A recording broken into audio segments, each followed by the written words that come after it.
Little Giant Boxing. Here with the one and only Jessie Vargas. Jessie, first and foremost, congratulations on this beautiful mural right here that the Grand Cafe blessed you with. What do you think? What do you think about the artist, the results? Thank you, Tino. Well, man, I'm amazed. That's the best way to put it. I mean, I was speechless, but at the same time, amazed with, with this amazing artwork.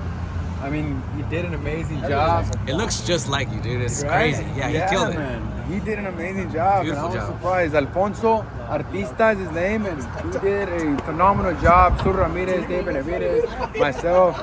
And yeah, man, Alfonso Artista, he's amazing. I mean, dude, for you to have that touch like this guy, he's very talented. And I just feel very fortunate to be here. I feel fortunate for what it stands for, right? It stands for fighting for whatever it is that you want to accomplish, right? When kids walk by this wall, I want them to think to themselves, they did it, why can't I? Exactly. Right? In any goal or objective that they have.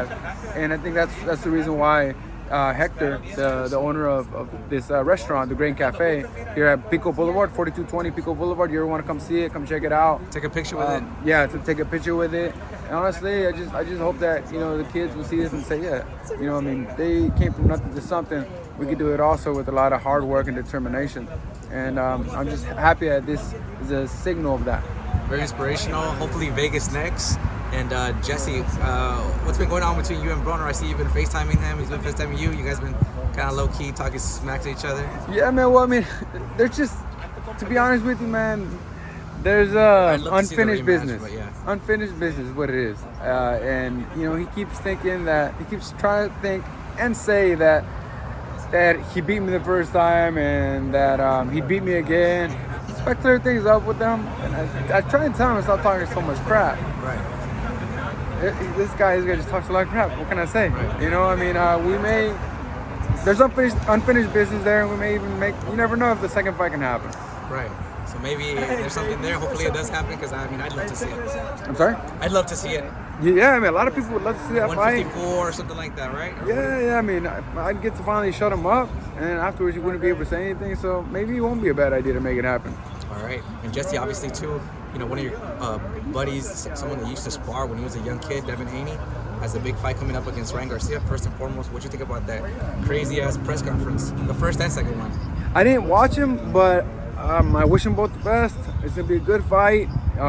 They both have to be on their A game that night because they can catapult them to being a superstar. How crazy was it seeing like the development of Haney from a kid to now to a young man to now a grown man, undisputed, has multiple division world champion and is doing his thing? Yeah, man, it's nice to see young fighters accomplishing their dreams, accomplishing their goals. Just as Ryan Garcia, Devin Haney. Devin Haney has, shown that he's the best in his division. And now Ryan Garcia wants to, show otherwise, right? Ryan Garcia has a lot to prove in this fight, and I think that puts a lot of pressure on him. We'll see if he can handle it. I think he's a talented fighter, but at the end of the day, that fight is going to show everyone, who really has the biggest future in front of him. In your opinion, who has the biggest future in front of them? Who do you pick to win? The thing is that they both have a bright future ahead of them because no matter what, Ryan Garcia is always going to be a pull. He's always going to be a major. He's always going to be a sensation, have a sensational following, right? Like he does. Haney is a phenomenal boxer. He likes to outclass his opponents. He does it. He likes to take his time. He likes to kind of just pick his opponents apart. But no matter the outcome, though, I should correct myself because no matter the outcome, I think they're both going to be stars in their own right. Right. But one of them was just going to take it to a different level, and we'll see who's able to do that. And who do you think is going to take it to the next level? I think they both have great opportunities to do so. I think that Haney is only getting better. Ryan is also getting better, but he's also focusing a lot on his power. I think he needs to focus more on perfecting his technique, right? And staying disciplined to the game plan, using his range a little bit more. I think that he's forgetting about how rangy he is and how a lot of his power comes from the outside distance, right? It's not from the middle distance. Yeah, he has a nice hook, but in that hook, he also opens himself up for everything. Right. So he has a nice jab, he has a hard right hand, and he just needs to calculate that hook whenever he sees that it's the right time to fit it in. Then he should let it go. You shouldn't just trying to just let their hook go, because that's how fighters get knocked out. Continuing to repeat the same move over and over again. So I think that he's a stronger fighter on the outside distance. I just hope that he's able to use it and actually work his leg a little more too. I mean, Devin Haney works his footwork really well. Ryan Garcia, he lacks it because he doesn't want to move so much. He just wants to land big punches. But if you want a long career and if you really want to become a mega superstar, you gotta have good footwork. You have to have great footwork. Most of the fighters that were superstars had great footwork. So keep that in mind for Ryan Garcia. If he wants to be better, he needs to improve his footwork, make sure he can calculate his distance properly, and always keep it at distance. Yeah, I would say that. But then again, against Haney, you may not want to fight him at distance. Now that I'm talking about the strategy behind it, you may want to bully him a little bit. Actually, if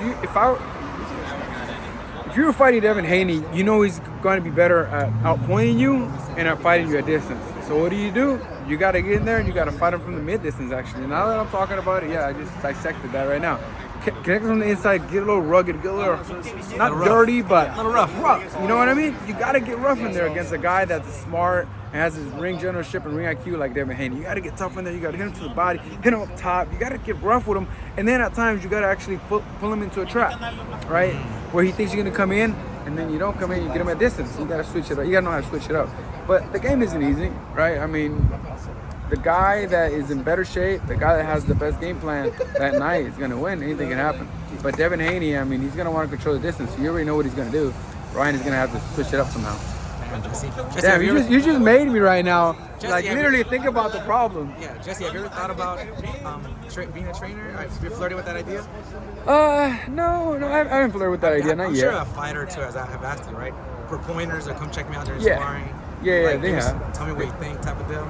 They have, man. But it's not something that I've been interested in, to be honest with you. But who knows? Maybe in the future.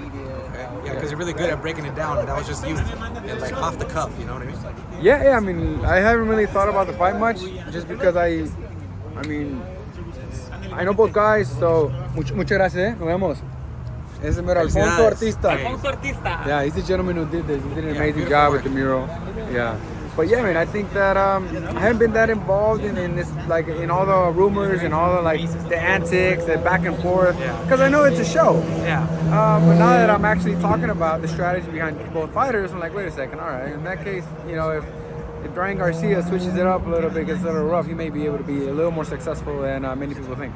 Jesse, do you think it was a show when Ryan was like, hey, I like to drink and smoke weed? Or do you think if he said it was a show, I believe him. Yeah. He's a good guy. He stays close to God. And I could see it being a joke. Or being mind games, right?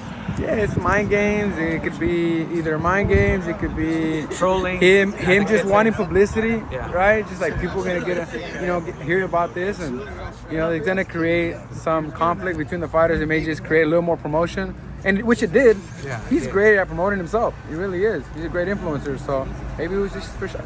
All right, and lastly, who should Canelo fight next? Obviously, it hasn't been announced yet.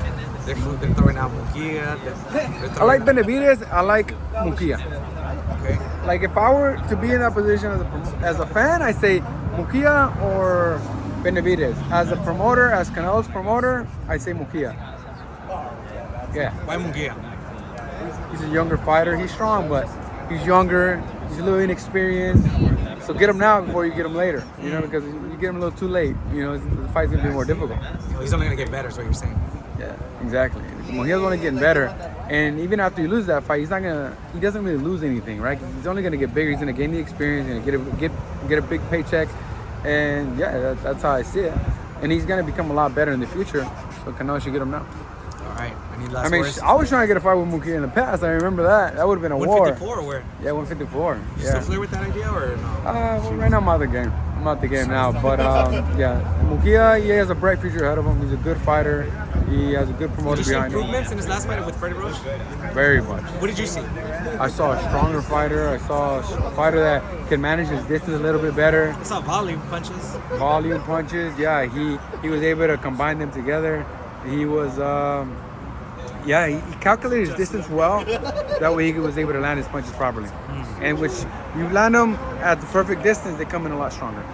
That's what he did. All right, Jesse, anything you want to leave us with before we let you go? Oh, thank you for the support. Thank you for Remind us following the again little about giant. Remind us again about the address. Yeah, 4220 Pico Boulevard, the Green Cafe. It's a great restaurant, great food. Quality, It's a you vegan said, restaurant, right? yeah, but it's a Mexican vegan restaurant. It's quality. The food tastes just like meat. If you're not a vegan lover, the food just tastes exactly like meat, and they have great desserts as well.